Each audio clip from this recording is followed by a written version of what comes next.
برقی اور ادارہ صارفین کے مسائل کی یکسوئی کے لیے ہمیشہ دستیاب رہیں۔ ہر چہارشنبے کو بستیوں اور کالونیوں میں پروگرامز منعقد کیے جائیں اور اداروں کے ساتھ جائزہ اجلاس۔ سی ایم ڈی مشرف علی فاروقی کا خطاب۔ مشرف علی فاروقی IAS صدرنشین و managing director southern power distribution company of Telangana limited نے اور اداروں سے کہا ہے کہ وہ صارفین کے لیے ہمیشہ دستیاب رہیں اور بستیوں اور کالونیوں میں ہر چہارشنبے کو عوام سے بات چیت کے پروگرامز منعقد کیے جائیں۔ چیف انجینئرز، سپرنٹینڈنگ انجینئرز اور ڈویژنل انجینئرز کے ساتھ کمپنی کے ہیڈ کوارٹر منٹ کمپاؤنڈ میں منعقدہ اجلاس سے خطاب کرتے ہوئے CMD مشرف علی فاروقی نے کہا کہ کمپنی کے دائرۂ اختیار میں 11 kV کے 8681 کے من جملہ فیڈر آؤٹیج مینجمنٹ سسٹم کے تحت بحالت موجودات 6885 کی نگرانی کی جا رہی ہے۔ باقی فیڈرز کو بھی اسی سسٹم کے تحت لانے کے لیے مساعی جاری ہیں۔ انہوں نے اعلان کیا ہے کہ مصنوعی ذہانت پر مبنی خدمات متعارف کرائی جا رہی ہیں تاکہ برقی کی طلب، رسد اور مختلف مسائل کی تفصیلات آن لائن ریکارڈز کی جا سکیں۔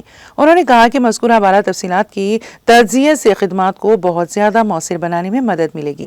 فیڈر آؤٹیج مینجمنٹ سسٹم پہلے ہی سب اسٹیشنز اور فیڈرز پر کام کر رہا ہے۔ مصنوعی ذہانت پر مبنی خدمات بہتر کارکردگی اور فیلڈ لیول پر سپلائی کے مسائل اور نقائص کی نشاندہی میں مددگار ثابت ہوں گی۔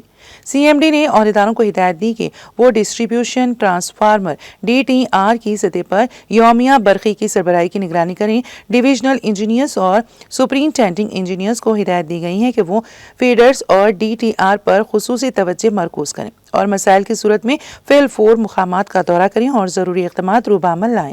مشرف علی فاروقی نے اس بات کی نشاندہی کی کہ خصوصیت کے ساتھ گریٹر حیدرآباد میں ہر سال برقی کی طلب میں نمایاں اضافہ ہو رہا ہے۔ انہوں نے کہا کہ تمام مسائل کی یکسوئی کے لیے 15 اگست تک رپورٹس تیار کی جائیں۔ خدمات جیسے نئے کنیکشن کی منظوری قواعد اور مقررہ مدت میں دی جائیں تاکہ صارفین کی طرف سے کسی بھی قسم کی شکایتیں موصول نہ ہوں۔ اجلاس میں director projects V Shivaji, director operations doctor Narsimlu, director commercial Krishna Reddy, zonal chief engineers K Sai بابا، پانڈیا، بالا سوامی، A کامیش اور دوسرے عہدیدار موجود تھے۔